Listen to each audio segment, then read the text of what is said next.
మంజరి ఆలోచిస్తోంది. అన్న బతుకు ఎందుకు ఇలా తెల్లవారింది? ఆ దురదృష్టవంతుడిని ఎవ్వరూ అర్థం చేసుకోలేదు. ఈ రోజుల్లో అంత మంచి మనిషి, అంత నిస్వార్థపరుడు దొరకడం కష్టం. కనీసం వదినైనా అర్థం చేసుకునుంటే బాగుండేది. వాళ్ల కాపురంలో ఉన్న లోట్లు తెలుసుకుని సరిదిద్దుదామని అనుకున్నా తను 1000 మైళ్ల దూరంలో ఉండి పుట్టింటికి ఎప్పుడో కానీ రావటం జరిగేది కాదు. మంజరి కొడుకు పుట్టినప్పుడు కూడా మిలిటరీ హాస్పిటల్లో అన్ని సౌకర్యాలు దొరుకుతాయని పురుటికి తల్లి ఎంత మొత్తుకున్నా పంపలేదు ఆమె భర్త మధుకర్. ఆ తర్వాత తల్లి బలవంతం మీద బాబుకు 3వ నెల వచ్చాక పుట్టింటికి వచ్చింది. అది కూడా తల్లి తండ్రి ఉన్న పల్లెటూరు. మధుకర్కు పల్లెటూళ్ళంటే చాలా ఇష్టం. పచ్చని పంట పొలాలు, పొలానికి ఆనుకుని పారే పిల్ల కాలువలు, కొబ్బరి చెట్లు, ఇవన్నీ అతడిలో ఒక సుందరమైన అనుభూతిని నింపుతాయట. వారం రోజులు పల్లెలోనే గడిపారు. ఒక్కసారి వెళ్లి అన్నయ్యను చూద్దామంటే సెలవు లేదని వెళ్ళిపోయారు. పెళ్లి అయ్యాక అన్నయ్యతో గడిపిన క్షణాలే తక్కువ. అన్నయ్య ఇలా మత్తుకు అలవాటు పట్టడంలో ఎవరి పాత్ర ఉంది? అలాంటి పరిస్థితులు ఎందుకు కలిగాయన్న ప్రశ్నలు ఆమెలో తలెత్తాయి. పెళ్లి అయ్యి ఉద్యోగస్తుడయ్యాక వేరే ఊళ్ళో ఉంటున్న తండ్రి ప్రభావం ఉంటుందనుకోవటానికి ఆస్కారం లేదు. ఆమె మనసులో మెదిలే ప్రశ్నలకు సమాధానాలు ఇచ్చేవాళ్లు లేరు. దుర్గ జీవితంలో మార్పు వచ్చింది. భర్త దూరమయ్యాక అతడి విలువ తెలుస్తోంది. అతడు ఉన్నన్నాళ్లు అతడిని ప్రేమగా, గౌరవంగా తను చూడకపోయినా సుమంగళి అన్న ఒక ముద్రతో అందరిలో గర్వంగా తిరిగేది. ఇప్పుడు ఆమె ఎక్కడికి వెళ్లాలన్న ఆటంకాలే. ఆఖరికి కన్నతల్లి కూడా ఈ పనులు నువ్వు చేయకూడదు, శుభం కాదు అంటూ అడ్డు చెప్తోంది. భర్త లేని స్త్రీగా దిగజారిన గౌరవం ఆమెకు ముల్లులా గుచ్చుకుంటోంది. తను తప్పు చేసిందా అన్న ఆలోచన ఆమె మనస్సులో చోటు చేసుకుంది. తనకు తాను శిక్ష వేసుకుందుకో లేక సాంప్రదాయాలు పాటించాలనుకుందో ఏకాదశి ఉపవాసాలు మొదలెట్టింది. ఏకాదశి నాడు పచ్చి మంచీళ్లు కూడా తాగదు. ఆ రోజు తనను తాను పూర్తిగా పూజ గదిలో బంధించుకుంటుంది. కూతురు ఈ పరిస్థితికి తాను కారణమన్నది ఆమె తల్లిలో ఏ కోశానా లేదు. దురదృష్టవంతుల్ని ఎవరు బాగుపరచగలరు అనుకుంది. తండ్రి ఏమాత్రం పైకి చెప్పకపోయినా కూతురి జీవితం ఇలా ముగిసినందుకు బాధపడుతున్నాడు. మనవడు అతడికి మంచి కాలక్షేపం. వాడి ముద్దు ముచ్చట్లతో కాలం వెళ్లబుచ్చుతున్నాడు. కూతురు పడుతున్న క్షోభ అతడికి అర్థమవుతోంది. కాలం పరుగులు పెడుతోంది. సంవత్సరం గిరున తిరిగింది. సంవత్సరీకాలకు వచ్చిన మాధురి దుర్గను చూసి చాలా బాధపడింది. ఒకవైపు ఆడపడుచు, ఇంకోవైపు తమ్ముడి భార్య మరదలు. ఇంత చిన్న వయస్సులో ఇంత వైరాగ్యం, దేని మీద ఆసక్తి చూపించకపోవటం ఆమెకు చాలా బాధ కలిగించింది. ఆఖరికి కన్న కొడుకును కూడా పట్టించుకోవటం మానేసింది. సమయం దొరికితే ఊళ్ళు గోపురాలకు వెళ్లిపోవటం మొదలెట్టింది. దుర్గ ఉన్న పరిస్థితికి చలపతి దంపతులకు కూడా కళ్లంబడి నీళ్లు తెప్పించాయి. అందుకే కాస్త స్థలం మార్పిడి ఉంటే ఆమెలో కొత్త చైతన్యం తేవచ్చన్న ఆమె ఆలోచనను మెచ్చుకున్నారు. మాధురి అత్తమామలతో కూడా ఈ విషయం కదిపింది. మామగారు, ఏదైనా పుణ్యక్షేత్రం పెడదాం. దుర్గని ఇలా చూస్తుంటే నాకు, అమ్మా నాన్నలకు చాలా బాధగా ఉంది. సంవత్సరీకాలు అయిపోయాయి కాబట్టి భగవద్ దర్శనం చేసుకుంటే బాగుంటుందనిపిస్తోంది అంది. అత్తగారికి మామగారికి ఈ ఆలోచన నచ్చింది. తమకు కాస్త మార్పు కావాలని అనుకున్నారు. ఎక్కడికి వెళ్లాలన్న ప్రసక్తి. తిరుపతి వెడదామంది అత్తగారు. కుదరదేమో అత్తయ్య, ఇప్పటికిప్పుడు అనుకున్నాం కదా, రిజర్వేషన్లు దొరకటం కష్టం. అక్కడ దర్శనానికి కూడా ముందు నుండి బుక్ చేసుకుంటే గానీ సాధ్యం కాదు. ఇంకెక్కడికైనా ప్లాన్ చేద్దాం అంది. అయితే ఎక్కడికి వెడితే బాగుంటుందో నువ్వే ఆలోచించమ్మా అన్నారు మామగారు. మన దేశంలో మనకు తెలియని దేవాలయాలు చాలా ఉన్నాయి మావయ్య. ఈ మధ్య ఇంటర్నెట్లో చూస్తే తెలిసింది. అనంతపురం జిల్లాలో మడకశిర పట్టణానికి 38 కిలోమీటర్ల దూరంలో హేమావతి అనే క్షేత్రం ఉంది. మనకి అనాది నుండి శివుడిని లింగ రూపంలో ఆరాధించడం అలవాటు. దానికి భిన్నంగా ఈ క్షేత్రంలో పరమశివుడు మూర్తి రూపంలో ఆసీనుడై సిద్ధేశ్వర స్వామి పేరుతో పూజలు అందుకుంటాడు. ఇక్కడ శివుడు స్వయంభూగా అవతరించాడని ప్రతీతి. పరమశివుడు భూలోక సంచారానికి బయలుదేరి అన్ని ప్రాంతాలు తిరుగుతూ ఉంటే ఈ ప్రాంతం ఆయన్ని ముగ్ధుణ్ణి చేసిందిట. అలా కూర్చున్న శివుడిని యజ్ఞయాగాలు చేస్తున్న ఋషులు అతడికి పూజలు చేసి ఇక్కడే కొలువు తీరమని, తాము నిత్యం పూజ చేసుకుని తరిస్తామని వేడుకుంటే ఆయన అక్కడే ఉండిపోయాట. సిద్ధపురుషుల కోరిక మేరకు కొలువు తీరిన వాడవటంతో సిద్ధేశ్వరుడిగా పేరు పొందాట అని ముగించింది. మామగారి సంతోషంతో చూడకపోయినా చూసినంత చక్కగా వర్ణించి మాకు ఇక్కడే దర్శనం చేయించావమ్మా. అప్పుడప్పుడు టీవీలో మా పుణ్యక్షేత్రాలు ఏవో తీర్థయాత్రలు చూపిస్తూనే ఉంటారు. ఎప్పుడూ శ్రద్ధగా చూడలేదు. అదీ కాక ఎంతసేపు తాపత్రయాలలో మునిగిపోయాం కానీ ఎప్పుడూ ఇలా తీర్థయాత్రలు చేయాలన్న ఆలోచనే రాలేదు. ఎంతైనా నేటి పిల్లలు చదువులతో పాటు విజ్ఞానం కూడా పెంచుకుంటున్నారమ్మా అన్నారు. మాధురి మామగారు మాట్లాడుకుంటుంటే దుర్గా ఆమె తల్లి ప్రేక్షకుల్లా ఉండి వింటున్నారు. మాధురి అత్తగారి మనస్తత్వం తెలిసి ఎప్పుడూ ఎక్కువగా మాట్లాడదు. ఇప్పుడైనా దుర్గ పరిస్థితి చూసి ధైర్యం చేసి మాట్లాడటానికి ప్రయత్నించింది. అలాగైతే ఇక్కడికి వెడదామా అంది మాధురి. ఇంకోసారి వెడదాంలే, ఇక్కడకు దగ్గరలో ఉండే ఊరేదైనా వెడదాం. ఒక్కసారిగా మరీ దూరం అయితే చంటి పిల్లవాడితో కొంచెం కష్టం అవుతుంది కదా అన్నారు మామగారు. పోనీ ముక్తేశ్వరం అయితే బాగుంటుంది అన్నారు. మాధురి విశాఖపట్నం నుండి గోదావరి ఎక్స్ప్రెస్లో తమందరికీ టికెట్స్ బుక్ చేసింది. రాజమండ్రి చేరి అక్కడి నుండి బస్సులో ముక్తేశ్వరం వెళ్లేట్లుగా నిర్ణయం జరిగింది. దుర్గ ముందు ఎక్కడకు రానంది, కానీ మాధురి వదిలిపెట్టలేదు. నా మాట విను దుర్గా, నిన్ను నువ్వు శిక్షించుకుంటే వీరు తిరిగి రాడు. అయినా నేను రమ్మంటున్నది పుణ్యక్షేత్రానికి గాని విలాసయాత్రకు కాదు గదా, నీకు కూడా కొంచెం మార్పు అవసరం అంది. తల్లి తండ్రి కూడా ఒత్తిడి తేవటంతో దుర్గ బలవంతంగా ఒప్పుకుంది. గోదావరి ఎక్స్ప్రెస్లో బయలుదేరి రాజమండ్రి చేరారు. చుట్టాలు ఉన్నా ఎవరింటికి వెళ్లొద్దంది మాధురి. హోటల్లో రూమ్ తీసుకుని స్నానాలు అవి చేశాక బ్రేక్ఫాస్ట్ తిన్నారు. బ్రేక్ఫాస్ట్ అయ్యాక బయలుదేరి కోటిపల్లి బస్టాండ్కు చేరుకున్నారు. అమలాపురంలో దిగి ఆ రాత్రికి అక్కడ హోటల్లో బస చేసి పొద్దున్నే ఓ ఆటోనో టాక్సీనో పట్టుకుని ముక్తేశ్వరం వెళ్లేటట్లు దర్శనం పూర్తి చేసుకుని తిరిగి అమలాపురం వచ్చి అక్కడి నుంచి రాజమండ్రి, ఆ తర్వాత వైజాగ్ రావటానికి నిశ్చయించుకున్నారు. ముక్తేశ్వరం తూర్పుగోదావరి జిల్లాలో అమలాపురానికి 12 కిలోమీటర్ల దూరంలో ఉంది. పరమశివుడు లింగరూపంలో క్షణముక్తీశ్వరుడిగా కొలువు తీరాడు గనక దీనికి ముక్తేశ్వరం అన్న పేరొచ్చింది. తూర్పు అభిముఖంగా ఉంది దేవాలయం. తూర్పు ఉత్తరాల వైపు ద్వారాలు, వాటిపై గోపురాలు నిర్మించబడ్డాయి. ముఖమండపంలో గర్భాలయంలోని శివలింగానికి ఎదురుగా 4 అడుగుల ఎత్తున నందీశ్వరుడు కొలువై ఉన్నాడు. అమ్మవారి పేరు ముక్తికాంత. ఆలయానికి కుడివైపున భూసమేత కేశవస్వామి వారి ఆలయం ఉంది. ముఖమండపంలోని వాయవ్య భాగంలో మహాలక్ష్మి అమ్మవారి కొలువై ఉంది. ముందు రానన్న దుర్గా ఆలయంలోకి ప్రవేశించగానే తనను తాను మర్చిపోయింది. మాధురి తను ముందుగా తెలుసుకున్న సమాచారాన్ని వాళ్ళందరికీ చెప్పటం మొదలెట్టింది. ముక్తేశ్వరం తర్వాత వినాయక క్షేత్రమైన అయినవిల్లిని కూడా దర్శించుకున్నారు. దుర్గ మొహంలో వెలిగిన కాంతికి ఆమె తల్లిదండ్రులు ఎంతో సంతోషించారు. మనసులోనే కోడలికి ధన్యవాదాలు అర్పించుకున్నారు. మాధురి కూడా తను అనుకున్నది సాధించినందుకు చాలా సంతోషించింది. అయినవిల్లి నుండి అమలాపురం చేరుకుని ఆ రోజు అక్కడ రెస్ట్ తీసుకున్నారు. పొద్దున్నే బస్సులో బయలుదేరి రాజమండ్రి చేరుకున్నారు. ఆ రోజు రాత్రే గోదావరి ఎక్స్ప్రెస్లో బయలుదేరారు. అనుకోకుండా స్టేషన్లో ప్రమద, ప్రకాష్ కనిపించారు. ముందుగా ప్రమద దుర్గను గుర్తుపట్టి పలుకరించింది. దుర్గ రూపం చూసి తను పొరపాటు పట్టం లేదు కదా అన్న అనుమానం వచ్చింది ప్రమదకు. భయపడుతూ మీరు దుర్గ గదు అంది. దుర్గ తలపైకెత్తి ప్రమదను చూసి గుర్తుపట్టింది. ఆమెను ఇక్కడ కలవటం చాలా ఆశ్చర్యంగా ఉంది. వాళ్ళు విశాఖపట్నం నుండి వెళ్ళిపోయాక అసలు కలవలేదు. ప్రమద ప్రశ్నకు సమాధానంగా అవునన్నట్లు తల ఊపింది. బొట్టు లేకుండా, తైల సంస్కారం లేకుండా ఉన్న జుట్టుతో అసలు వయసు కన్నా 10 ఏళ్లు పెద్దగా కనబడుతోంది దుర్గ. రోజూ స్నానాలతో జుట్టు సగం ఊడిపోయింది. దుర్గ బొట్టు పెట్టుకోవటం మర్చిపోయిందా? వీరు ఏడి అన్న ప్రశ్న భార్యాభర్తల ఇద్దరి మనస్సులో ఉదయించింది. కానీ ఎలా అడగాలి? వాళ్ల మనసులో చిలరేగుతున్న అలజడిని పసిగట్టిన మాధురి వీరు చచ్చిపోయాడు అంది. ప్రకాష్కు ఆ మాట నమ్మశక్యం కాలేదు. అదెలా సంభవం? ఇది నా జబ్బు చేసిందా అని అడిగాడు. లేదు, తాగి చచ్చాడు అన్నమాట కర్కశంగా వినబడింది. ఒక్కసారిగా అక్కడున్న అందరూ ఆ మాటకు షాక్ అయినట్లుగా ఉలిక్కిపడ్డారు. అమ్మా ఊరుకో అంటూ ఒక్కసారి గద్దించింది. ఏనాడు నోరు విప్పకుండా తను చెప్పినట్లు చేసే కూతురు అంత మాట అనేసరికి ఆమెకు ఆశ్చర్యంతో నోటమాట రాలేదు.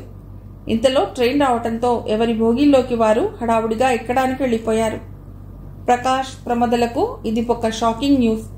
వాళ్ళ లైఫ్లో వీరు అంత మంచి మనిషిని, అంత సున్నిత వ్యక్తిని ఎప్పుడూ చూడలేదు. ప్రమద కూడా మగవాళ్లలో కరుకు మనుషులను చూసింది. ప్రకాష్ లాంటి మధ్యస్థమైన తత్వమున్న మనుషులను చూసింది. ఆడవారి కన్నా సున్నితమైన మనస్సున్న మనిషి. ఆమె జీవితంలో తారసపడ్డ వ్యక్తి వీరు ఒక్కడే. ప్రకాష్ ద్వారా వీరు గురించి చాలా విషయాలు తెలుసుకుంది. ఆమెకు ఎప్పుడూ అనిపించేది దుర్గా అతడికి తగిన సహచరి కాదేమో అని. ఇంతకీ అతడు తాగుడుకు బానిసవ్వటానికి బాధ్యులెవరు? సమాధానం దొరకని ప్రశ్న. బాలభానుడు తన లేత కిరణాలను ప్రసరింపజేస్తున్నాడు. వాతావరణం అంతా పొగమంచుతో కప్పబడి ఉంది. శాలువా కప్పుకుని బాల్కనీలో కూర్చుని టీ తాగుతోంది మంజరి. పొగమంచు ఎంత దట్టంగా ఉందంటే కనుచూపు మేరలో ఏముందో కనబట్టలేదు. సూర్యకిరణాలు ఆ పొగమంచును చీల్చుకుంటూ బయటికి రావటానికి ప్రయత్నిస్తున్నాయి. ఎండ ఎక్కితేనే కానీ పొగమంచు కరగదు. ఆ పొగమంచును చూస్తూ టీ తాగటం సరదా మంజరికి. ఆమె విశాఖపట్నం దాటి ఎరగదు పెళ్లికి ముందు. ఇప్పుడు భర్త ఉద్యోగరీత్యా అన్ని ప్రదేశాలు చుట్టుముడుతోంది. ఈ మధ్యనే వాళ్లకు దెహ్రాడూన్ ట్రాన్స్ఫర్ అయింది. మంజరి కొడుకు 13 ఏళ్ల వాడయ్యాడు. ఇక మరి పిల్లలు వద్దనుకున్నారు. డిసెంబర్ నెలలో చలి విపరీతంగా ఉంటుంది. హిమాలయాల్లో మంచు పడితే దాని తీవ్రత ఇంకా పెరుగుతుంది. ఇండియన్ మిలిటరీ అకాడమీలో మధుకర్కు పోస్టింగ్ వచ్చింది. అకాడమీకి దగ్గరగా ఉంటుందని మోహన్ నగర్లో ఇల్లు తీసుకున్నారు. ఆఫీస్ అకామిడేషన్ దొరకటానికి టైం పడుతుంది. ఇప్పుడు వాళ్ళు ఉంటున్నది ఒక ఆర్మీ ఆఫీసర్ కట్టుకున్న ఇల్లు. మంచి కళాత్మకంగా అన్ని ఆధునిక పద్ధతుల్లో కట్టిన ఇల్లది. మంజరికి ఆ ఇల్లు చాలా బాగా నచ్చింది. అక్కడ ఉన్నన్నాళ్ళు ఆ ఇంట్లోనే ఉండాలని డిసైడ్ చేసుకుంది. బాబును డూన్ స్కూల్లో జాయిన్ చేశారు. కొంచెం చలి ఎక్కువగా ఉన్నా అక్కడి వాతావరణం మంజరికి బాగా నచ్చింది. అన్నిటికన్నా ముఖ్యంగా ఆమెకు చిన్నప్పటి నుండి మంచు పర్వతాలు చూడాలని, ఋషికేశ్, హరిద్వార్, కేదార్, బద్రీనాథ్లు సందర్శించాలని కోరిక. అప్పుడప్పుడు పుస్తకాల్లో చదివేది మంచు వర్షం గురించి. దాని గురించి ఒకరోజు కాలేజీలో లెక్చరర్ వర్ణిస్తుంటే అది వింటూ ఉంటే చాలా థ్రిల్లింగ్గా అనిపించింది. ఆ లెక్చరర్ గారు పూర్వాశ్రమంలో కొన్నాళ్లు మిలిటరీలో దెహ్రాడూన్లో పనిచేశారట. స్టూడెంట్గా ఉన్నప్పుడు ఆయన చెప్పిన మాటలు, ఆ వర్ణన ఆమె మనస్సులో ముద్రించుకుపోయాయి. ఎప్పుడైనా అవన్నీ చూస్తానా అనుకుంది. ఆమె కోరిన వరం తీర్చినట్లుగా భర్తకు ఈ ఊరు ట్రాన్స్ఫర్ అవ్వటంతో ఆమె ఆనందానికి అవధులు లేవు. ట్రాన్స్ఫర్ ఆర్డర్స్ గురించి వినగానే చిన్నపిల్లల ఆనందపడుతున్న మంజరిని చూసి చిన్నగా నవ్వాడు మధుకర్. అది శివాలిక్ పర్వత శ్రేణిలో ఉన్న ఋషికేశ్. వాడుకలో రిషికేశ్గా మారిపోయింది. దీన్ని హిమాలయాల ముఖద్వారం అని కూడా అంటారు. ఋషికేశ్ విష్ణుమూర్తి పేర్లలో ఒకటి. హృషిక్ అంటే ఇంద్రియాలు అని, ఈష్ అంటే ప్రభువు లేక దేవుడు అని. ఇంద్రియాల్ని నియంత్రించుకుంటే మనిషి భగవంతుడికి చేరువవుతాడు. ఇంద్రియాలు విషయలాలసకు మూలం. స్కంద పురాణంలోని ఈ స్థలం కుబ్జాం రక్ అని పేర్కొనబడింది. దీన్ని అగ్నితీర్థం అని కూడా అంటారు. ఇక్కడ ఎన్నో ఆశ్రమాలు, ఎంతో మంది యోగులు. పుణ్యక్షేత్రం కాబట్టి నిరంతరం వచ్చిపోయే యాత్రికులు. గంగానదీ తీరాన కొలువై ఉంది ఆ క్షేత్రం. హిమాలయాలోని అడవుల్లో కొన్ని ఔషధులు మూలికా వైద్యానికి పనికొస్తాయి. ఈ ప్రకృతిలో మనకు తెలియకుండా నిక్షిప్తమైన ఔషధులు ఎన్నో ఉన్నాయి. ప్రాచీన కాలంలో ఏకమూలికా వైద్యం అని ఉండేది. దీని గురించి తమిళ వైద్యుడు రోమ ఋషి తన స్వహస్తాలతో పుస్తకం రాశాడు. తైల రూపంలోనూ, లేహ్య రూపంలోనూ, ద్రవ రూపంలోనూ ఒకే ఒక్క ఆకు నుండి, దాని యొక్క సారం నుండి అన్ని రోగాలకు ముందుగా వాడేవారు. అవన్నీ రోమ ఋషి ఆవిష్కరణలు. ఈ మందు వాడాలంటే ఆ వైద్యుడికి మనిషి యొక్క శరీరం గురించి, దాని అవయవాలు, కణాల గురించి, అలాగే మందుగా వాడబడే ఆకు గురించి సమగ్ర అవగాహన ఉండాలి. కానీ అతడు రాసిన పుస్తకం కానీ, ఆ ఆకు పేరు కానీ మనకు లభ్యం కావటం లేదు. చరిత్రలో కలిసిపోయింది. మన ప్రాచీనులు మూలికా వైద్యంతో అద్భుతాలు చేశారు. ఋషికేశ్కి, హర్రావాలాకి మధ్యలో ఒక ఆశ్రమం ఉంది. ఆ ఆశ్రమంలో ఉన్న గురూజీ మూలికా వైద్యంలో సిద్ధహస్తుడు. ఆ వైద్యంలో అతడు ఇంకా ప్రయోగాలు చేస్తున్నాడు. మత్తుమందుల బారిన పడి దానికోసం ఎంతకైనా తెగించడానికి సిద్ధపడి ఇల్లు ఒళ్ళు గుల్ల చేసుకుంటున్న వారికి అతడి ఆశ్రమంలో చికిత్స చేయబడుతుంది. అదేగాక అనేక రకమైన రోగాలకు అతడి దగ్గరికి వైద్యానికి వస్తారు. ఆ ఆశ్రమంలో తాగుడికి బానిసలైన వాళ్ళు, మత్తుమందుకు బానిసలైన వాళ్ళు, ఇంకా చాలా రోగాలతో బాధపడుతున్న వాళ్ళు ఉన్నారు. అక్కడ ఉన్న ఒక్కొక్కరికి ఒక్కో గాథ. రేవతి కథ. రేవతి మధ్యతరగతి కుటుంబంలో పుట్టిన అల్లారు ముద్దుగా పెరిగింది. చిన్నప్పటి నుండి చదువులో చాలా షార్ప్గా ఉండేది. తల్లిదండ్రులు ఉన్నదాంట్లోనే ఏ లోటు లేకుండా పెంచారు. ఇంటర్ పాస్ అయ్యాక ఇంజనీరింగ్ చేస్తానంది. ఎంసెట్లో మంచి మార్కులు తెచ్చుకుంది. గవర్నమెంట్ కాలేజీలో కంప్యూటర్ సైన్స్లో జాయిన్ అయింది. చదువు పూర్తవగానే మంచి సాఫ్ట్వేర్ కంపెనీలో పెద్ద ఉద్యోగంతో ఉద్యోగం వచ్చింది. హైదరాబాద్లో ఉద్యోగం, మంచి ఫ్లాట్ అద్దెకు తీసుకుని తల్లిదండ్రుల్ని కూడా తన దగ్గరే ఉండమంది. ఇంట్లోకి అన్ని మోడర్న్ ఎక్విప్మెంట్స్ కొంది. కూతురి ఎదుగుదలకి ఎంతో సంతోషించారు ఆమె తల్లిదండ్రులు. ఆమెను చూసి ఈ రోజుల్లో ఆడపిల్లలు కూడా దేనికి తీసిపోరని తమ కూతురు నిరూపించిందని పొంగిపోయారు. ఆఫీస్లో కొంతమంది ఫ్రెండ్స్ అయ్యారు. మెల్లిగా వారితో పబ్లకు వెళ్ళటం మొదలెట్టింది. ఆ తర్వాత డ్రింక్స్కి అలవాటు పడింది. ఆ మత్తులో తప్పు లేదంటూ ప్రోత్సహించిన స్నేహితుల మాటలతో ఫ్రీ సెక్స్కు అలవాటు పడింది. అప్పటిదాకా కూతురి ఔన్నత్యం చూసి మురిసిపోతున్న తల్లిదండ్రులకు రేవతి ఈ అలవాటు అసనిపాతంలా తగిలింది. వద్దని వారించి నచ్చజెప్పడానికి ప్రయత్నించారు. కొద్ది రోజులు తల్లిదండ్రులను ఆనందపరచడానికి వాటికి దూరంగా ఉంది. కానీ ఎక్కువ కాలం ఆ అలవాట్లకు దూరంగా ఉండలేకపోయింది. ఆ సుఖాలకు అలవాటు పడ్డ శరీరం రారమ్మని పిలుస్తోంది. పర్యవసానం మత్తుమందుకు అలవాటు పట్టడంతో ఆరోగ్యం క్షీణించింది.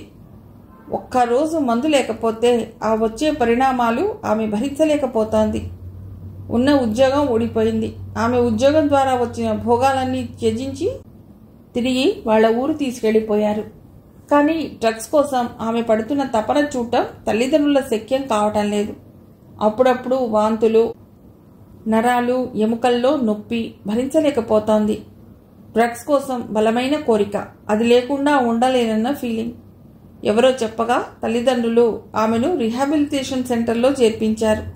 కానీ ఆమె తనంతట తాను నిశ్చయించుకుంటే కానీ ఈ సమస్య నుండి బయటికి రాలేదని చెప్పారు. ఆ పైన విచ్చలవిడి శృంగారం మూలంగా ఆమెకు ఎయిడ్స్ వ్యాధి కూడా సోకిందని తెలిసింది. ఏం చేయాలో బోధపడని అయోమయంలో ఉన్నారు ఆమె తల్లిదండ్రులు.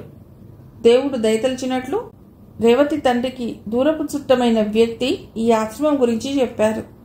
అతనికి తెలిసిన వాళ్ళెవరో ఈ ఆశ్రమంలో చేరి బాగుపడ్డారని. వెంటనే ఆమె తల్లిదండ్రులు ఆ ఆశ్రమం వివరాలన్నీ తీసుకుని ఋషికేశ్కు బయలుదేరారు. ఇప్పుడు రేవతి గురూజీ పర్యవేక్షణలో వైద్యాన్ని పొందుతోంది. నీలంది ఇంకో కథ. ఫరీదాబాద్లో పుట్టింది. చదువు కోసం ఢిల్లీ వచ్చింది. కాలేజీలో ఉండగా అతుల్తో పరిచయం అయింది. కాలేజీ జీవితం ఆడుతూ పాడుతూ ఆనందంగా గడిచిపోతోంది.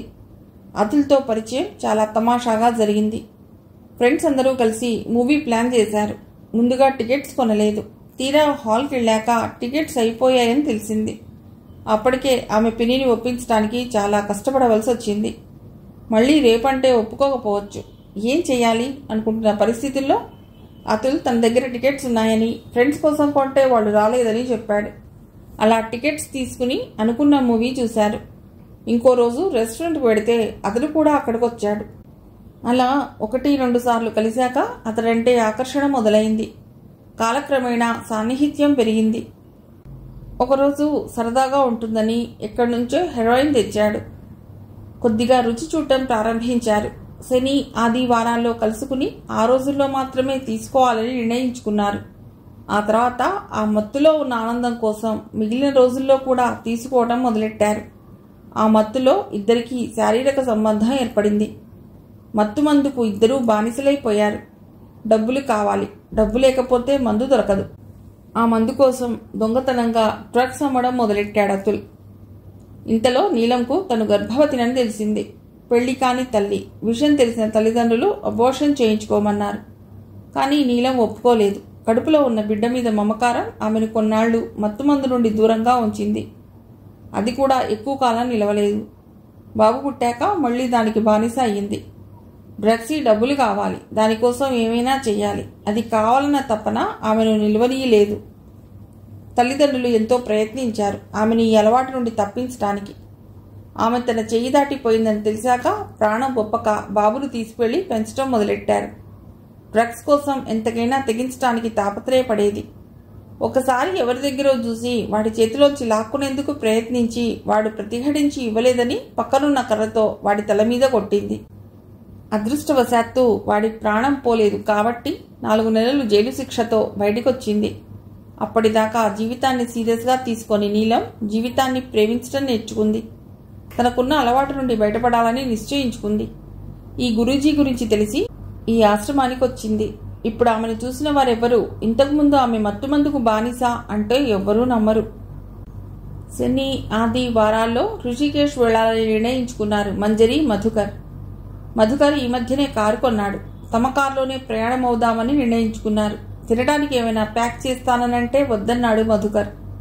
అది టూరిస్ట్ ప్లేస్, మంచి మంచి హోటళ్లున్నాయి, నీకు కావాలంటే ఆంధ్ర భోజనం కూడా దొరుకుతుంది అన్నాడు. అయితే ఇకనే బ్రేక్ఫాస్ట్ కూడా అక్కడే చేద్దాం అంది. అలాగే, తొందరగా బయలుదేరితే గంటన్నరలో వెళ్ళిపోతాం. ముందుగా ఆంధ్ర ఆశ్రమం దగ్గరకు వెళ్ళిపోతే అక్కడున్న 7 కొండల వాడిని, చంద్రమౌళీశ్వర స్వామిని దర్శనం చేసుకుని పక్కనే ఉన్న హోటల్లో ఇడ్లీ లాగించి మిగిలినవన్నీ చూడవచ్చు అన్నాడు. మధుకర్ ట్రైనింగ్ కోసం దెహ్రాదూన్ వచ్చినప్పుడు చాలాసార్లు చూశాడు. అందుకే హృషికేశ్ అతడికి సుపరిచితం.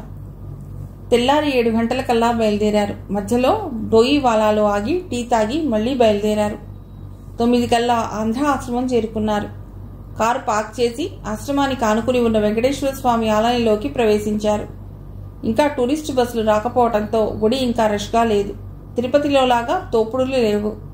ప్రశాంతంగా దైవదర్శనం చేసుకుని స్వామి దివ్యమంగళ విగ్రహాన్ని తనివి తీరా చూసి అర్చన చేయించుకున్నారు.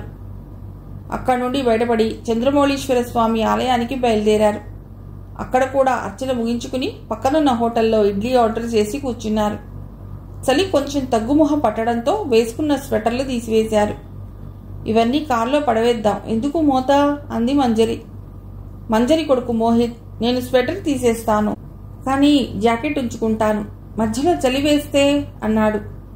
నీ ఇష్టంరా నాన్న, మోసేది నువ్వే, నాకేం అంది మంజరి. ఈ లోపల ఇడ్లీ వచ్చింది, తిన్నారు. వేడివేడి కాఫీ తాగాక ఒంట్లోకి వేడొచ్చింది. బిల్లు పే చేసి కారు వైపు అడుగులు వేశాడు మధుకర్. అతన్ని అనుసరించారు మంజరి, మోహిత్. అక్కడి నుండి లక్ష్మణ్ ఝూలాకి ప్రయాణమయ్యారు. ఝూలా దాకా కారులో వెళ్ళటం కష్టం కాబట్టి కారు టూరిస్ట్ బస్సులు ఆపే దగ్గర పార్క్ చేసి నడుచుకుంటూ లక్ష్మణ్ ఝూలా దగ్గరికి చేరుకున్నారు. టూరిస్ట్ బస్సులు రావటం మొదలవుతున్నాయి. క్రమంగా జనసందోహం పెరుగుతోంది. ఉన్నట్లుండి మంజరి చూపులు ఒక మనిషి మీద ఆగిపోయాయి. ఇది కళ నిజమా, తను భ్రమపట్టం లేదు కదా అనుకుంటూ భర్తను తట్టి, ఏమండి అటు చూడండి అంది. అటేముంది అన్నాడు జనసందోహంలో. ఎవరిని చూడమంటుందో అర్థం కాక. అక్కడ దూరంగా గుంపులో ఉన్నది అన్నయ్యలా ఉన్నాడు చూడండి అంది. ఏ అన్నయ్య అని నాలుగు ఖర్చుకున్నాడు. బహుశా నాగేంద్ర అయి ఉంటాడనుకుని అటువైపు చూశాడు. మా వీరు అన్నయ్య అండి అంది. ఒక్కసారిగా ఉలిక్కి పడ్డాడు. అతడి చూపులు కూడా ఒక వ్యక్తి మీద ఆగిపోయాయి. నిజమే, అతడు వీరులాగే ఉన్నాడు. మనిషిని పోలిన మనుషులుంటారు మంజరి. పోలికలున్నంత మాత్రాన మీ అన్నయ్య ఎలా అవుతాడు అన్నాడు. అవుననుకోండి, అన్నయ్యది బాడీ దొరకలేదు కదా, బహుశా సముద్రంలో మునిగిపోయాడనుకున్నాం, కానీ అలా జరగలేదేమో. అన్నయ్య బతికే ఉన్నాడేమో. మీ అన్న బతికి ఉంటే బాగుంటుందన్న నీ ఆశ నీతో అలా పలికిస్తోంది మంజరి, అంతకన్నా ఏమీ లేదు అన్నాడు. భర్తతో మాట్లాడి తిరిగి చూసేసరికి తను వీరు అనుకున్న మనిషి అంతర్ధానమయ్యాడు. మంజరి మనస్సు ఒక్కసారిగా వికలమైపోయింది. మిగిలినవన్నీ యాంత్రికంగా చూసింది. ఝూలా అంతా నడిచి స్వర్గాశ్రమం వైపు వెళ్లారు. మంజరి అన్యమనస్కంగా ఉండటంతో మళ్లీ రావచ్చులే అని ఇంటికి వెళ్ళిపోదాం, మళ్లీ చీకటి పడే లోపున చేరిపోతే మంచిది అన్నాడు. ఇంటికి తిరిగి వచ్చాక కూడా అన్యమనస్కంగా గడిపింది. అన్నయ్య బతికే ఉంటే ఎంత బాగుంటుందని అనిపించింది. మర్నాడు మాధురికి ఫోన్ చేసి జరిగింది చెప్పింది. అదంతా నీ భ్రమ అయి ఉంటుంది మంజరి, నువ్వెప్పుడూ వాడికి దగ్గరగా మసలేదానివి కదా, అందుకే వాడిలాంటి మనిషిని చూడగానే వాడే అని భ్రమపడి ఉంటావు అంది. లేదక్క, నాకెందుకో అది అన్నయ్య అనిపిస్తోంది. ఒకవేళ అదే నిజమైతే మనం ఎంత అదృష్టవంతులమో కదా అంది. పోనీ అలాగే అనుకుందాం, తథాస్తు దేవతలుంటారట అంది చెల్లికి ఊరడింపు కలిగించాలని. ఆమె మనస్సులో మాత్రం ఏ ఆశ లేదు. ఎందుకంటే ఎక్కడ విశాఖపట్టణంలో వీరు, ఎక్కడి హృషికేశ్. మంజరికి ఇంకోసారి హృషికేశ్ వెళ్లాలని ఉంది, కానీ ఎక్కడది వెతుకుతుంది? రమణి ఎవరితోనో లేచిపోయిందన్న పుకారు. అవునా అంటూ అందరూ బుగ్గన వేలేసుకున్నారు. కానీ అందులో నిజం ఎంత అని ఆలోచించిన వాళ్ళు లేరు. మేనమామ చలపతికి కూడా చేరింది ఆ ఖబరు. అందుకే నేను ఆ సంబంధం వద్దన్నాను అన్నాడు. మాధురికి తెలిసి నమ్మలేదు, కానీ బాధపడింది. కారణం ఏమిటో తెలియదు, ఏదో బలమైన సంఘటన జరిగి ఉంటుందని భావించింది. రోజు రోజుకు ఇంట్లో నరకం ఎక్కువైపోయింది. రమణిని అనుమానంతో రాచి రంపాన పెట్టడం మొదలెట్టారు. ఏం చేసినా తప్పే, ఇక్కడెందుకు నించున్నావు, ఎవడైనా వస్తానన్నాడా? ఇలాంటివే రోజూ ఏవో దండకాలు. ఇదివరకు తాగినా పెద్దగా గొడవ చేసేవాడు కాదు, కావాల్సింది తాగి తిని పడుకునేవాడు. ఈ మధ్య ఆ మందు ఎక్కువైందో లేక అనుమాన పిశాచం పెరిగి పెద్దదైందో తెలియదు. రమణిని కొట్టడం ప్రారంభించాడు. కొత్తలో 1-2 దెబ్బలతో సరిపెట్టేవాడు. కాలక్రమేణా సాడిస్టిక్ మెంటాలిటీ పెరిగిపోయింది. ఒకరోజు తోసేస్తే బల్ల తగిలి తలకు బొప్పి కట్టింది. కొడుకు చెల్లెలతో సంబంధం లేనట్లుగా ప్రవర్తించే అత్తమామలు. ఈ విషయాలన్నీ బాబాయితో చెప్పి అతన్ని బాధ పెట్టడం ఇష్టం లేక దిగమింగడం అలవాటు చేసుకుంది. కానీ సహనానికి కూడా హద్దుంటుంది. రోజు రోజుకి మితిమీరుతున్న అతడి ఆగడాన్ని ఎలా ఆపాలో తెలియటం లేదు. కొడుకు చెడిపోతున్నాడన్న తపన లేని తల్లిదండ్రులు. తామిద్దరే ఉంటే అతన్ని బాగుపరచడానికి తాపత్రయపడేది. నా వాళ్లకే లేని బాధ నీకెందుకు అంటున్న భర్తను ఏమనాలో తెలియలేదు. నువ్వు నా మనిషివి, నా జీవితం నీతో ముడిపడి ఉంది. సమాజంలో వేరువేరు కుటుంబాల నుండి వచ్చిన 2 స్త్రీ పురుషులు జీవితాంతం కలిసి జీవించటానికి నిర్దేశించబడినదే వివాహం. ఆ పవిత్ర బంధంలో మనిద్దరం సహచరులం అని చెప్పాలనిపిస్తుంది. ఆ మాటలన్నీ ఒకవేళ చెప్పినా అవన్నీ చెవిటివాడి ముందు శంఖం ఊదినట్లే. కోపంలో తోసేస్తే చెయ్యి విరిగింది. ఎవరూ హాస్పిటల్కు కూడా తీసుకువెడతామని అనలేదు. బాధ భరించలేక చెప్పులు వేసుకుని గవర్నమెంట్ హాస్పిటల్కు వెళ్లి కట్టించుకుని వచ్చింది. ఇంటికి రాగానే ఎక్కడికి పోయావే అంటూ ఎగురుతున్న కొడుక్కి నచ్చజెప్పలేని అత్తగారిని చూసి, ఛీ, ఈవిడ ఒక ఆడదేనా? తోటి ఆడదానికి అన్యాయం జరుగుతుంటే స్పందించకుండా ప్రేక్షకురాల్లా చూస్తోంది అనుకుంది. బతుకు మీద విరక్తి కలిగింది. ఇలాంటి బతుకు బతకడం కన్నా చావటం మేలని నిర్ణయించుకుంది. రాత్రి ఇంట్లోంచి వెళ్ళిపోదామనుకుంది. అర్ధరాత్రి దాకా ఇంట్లో ఎవ్వరూ పడుకోలేదు. తండ్రి కొడుకులు కబుర్లు చెప్పుకుంటూ గ్లాసులు ఖాళీ చేస్తున్నారు. అత్తగారు టీవీలో మునిగిపోయింది. నిద్ర పట్టేసింది. తెల్లవారుజామున తెలివచ్చింది. లేచి చప్పుడు చేయకుండా తలుపు వేసి సముద్రం వైపు అడుగులు వేసింది. ఆ ఆశ్రమం ఒక స్వర్గధామంలా ఉంటుంది. 2 ఎకరాల విస్తీర్ణ స్థలాల్లో చిన్న చిన్న పర్ణశాలలు నిర్మించబడి ఉన్నాయి. ఆడవారికి వేరుగా మగవారికి వేరుగా నిర్దేశించబడి ఉన్నాయి. బాటకి ఇరువైపులా స్వాగతం పలుకుతున్నట్టు అందమైన పూల మొక్కలు. ఆశ్రమానికి సరిహద్దుల్లా రకరకాల వృక్షాలు ఉన్నాయి. వాటిలో కొన్ని ఫలాల్ని ఇచ్చేవైతే మరికొన్ని వైద్యానికి పనికి వచ్చేవి. గురూజీకి కుడిభుజమైన ఈశ్వర్ ఆశ్రమ పర్యవేక్షణ చేస్తూ ఉంటాడు. అక్కడ వైద్యానికి ఎవ్వరూ ఏమీ చెల్లించనవసరం లేదు. ఖర్చులకు దాతలు విరాళాలు ఇస్తూ ఉంటారు. వైద్యం పూర్తయ్యాక అక్కడి నుంచి వెళ్ళిపోయేవాళ్లు అక్కడున్న దానపెట్టెలో వారి ఇష్టపూర్వకంగా డబ్బులు వేస్తారు. ఇప్పుడిప్పుడే కోలుకుంటున్న రేవతికి డబ్బు వ్యవహారాలు అప్పగించారు గురూజీ. నేను ఇవన్నీ చేయలేను గురూజీ అంది. నేను ఇంతకు ముందు చెప్పిన మాటలు మర్చిపోయావా అన్నారు గురూజీ. లేదన్నట్లు తల ఊపి గురూజీ మాటలను మననం చేసుకుంది. మనం ఏదైనా కష్టంలోంచి బయటికి రావాలంటే నమ్మకం అన్నది ముఖ్యం. మన మీద మనకి నమ్మకం ఉండి నేను ఇది చేయగలను అని నిశ్చయించుకున్నప్పుడు మనకి అసాధ్యం అన్నది ఏదీ లేదు. ఈ సిద్ధాంతం మనం ముందుకు సాగడానికి తోడ్పడుతుంది. నీ ఉద్యోగంలో, నీ బాధ్యతల్లో, ఆఖరికి నీకున్న రోగం నుండి బయటపడాలన్నా ఈ నమ్మకం అన్నది చాలా ముఖ్యం. నేను బాగుపడతాను అన్న నమ్మకం, నీకు వైద్యం చేసే డాక్టర్ మీద నమ్మకం తప్పకుండా నిన్ను ఆ రోగం నుండి బయటపడేస్తుంది. అతడి వాక్కులో ఒక ఆకర్షణ. అతడు మాట్లాడుతుంటే అలా వింటూ ఉండాలని అనిపిస్తుంది. అక్కడ అతడే కౌన్సిలర్, అతడే సైక్రియాట్రిస్ట్, అతడే ఆధ్యాత్మిక గురువు. పొద్దున్నే లేచి అందరూ కాలకృత్యాలు తీర్చుకుని 1 గంట యోగా చేయాలి. ఆ తర్వాత మెడిటేషన్ 1 గంట సాగుతుంది. కొత్తలో మెడిటేషన్ క్లాసులకు అటెండ్ అవ్వాలి. తమ మీద తమకు నమ్మకం వచ్చాక ఎవరికి వారు ఎవరి వీలును బట్టి ధ్యానం చేసుకోవచ్చు. రేవతికి ఆమె మంచం పక్కన ఒక కంప్యూటర్ అమర్చబడి ఉంది. ఆశ్రమం తాలూకు ఖర్చులన్నీ ఆమె అందులో నిక్షిప్తం చేయాలి. ఆమెను బిజీగా ఉంచితే కానీ ఆమె మత్తు పదార్థాలను వద్దనుకునే స్థాయికి చేరుకోదు. ఈశ్వర్ గురూజీ అనుంగు శిష్యుడు అనటానికి కారణం అతడిలో ఉన్న ప్రేమతత్వం. అతడు అందరినీ ప్రేమిస్తాడు. గురూజీకి అతడు ఏ పరిస్థితిలో తారసపడ్డాడో జ్ఞాపకం వచ్చింది. మూలికా వైద్యానికి పనికి వచ్చే మూలికలు కొన్ని అరకులోయ ఏజెన్సీ ఏరియాలో దొరుకుతాయి. ఆ మూలికల సేకరణ కోసం అప్పుడప్పుడు అక్కడికి వెళ్ళడం జరుగుతుంది. అలా ఒకసారి అరకు వెళ్లి తిరుగు ప్రయాణంలో సరదాగా తిరగటానికి సముద్రం ఒడ్డుకొచ్చాడు.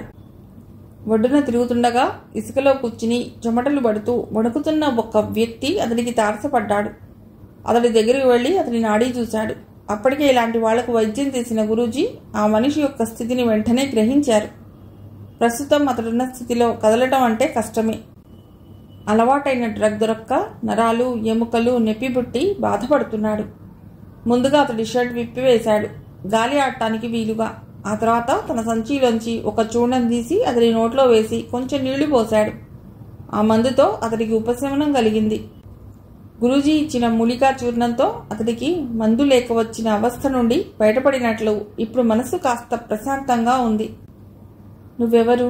ఇక్కడెందుకున్నావు? మీ ఇల్లెక్కడో చెప్తే నేను అక్కడ దింపుతాను అన్నారు గురూజీ. నాకెవరూ లేరు, నేను ఎవ్వరికీ అక్కరలేదు అన్నాడు. ఎన్నిసార్లు అడిగినా ఇదే సమాధానం. కొంతసేపు ఏం చేయాలో పాలుపోక చివరికి తనతో తీసుకువెళ్ళి వైద్యం చేసి మామూలు మనిషిని చేసి ఆ పైన అతడి వివరాలు కనుక్కొని వాళ్లకు అప్పగించవచ్చని నిర్ణయించుకున్నాడు. ఆ రోజు సమతా ఎక్స్ప్రెస్లో గురూజీతో పాటు వీరు ప్రయాణం చేశాడు. ఇసుకలో విప్పి వదిలేసిన అతడి చొక్కా అతడు ఆత్మహత్య చేసుకున్నాడన్న నిర్ణయానికి వచ్చేటట్లు చేసింది. దారంతా అతడికి ఉపశమనానికి మందులిస్తూ ఢిల్లీ చేరారు. మిగిలిన కథ తర్వాతి భాగంలో.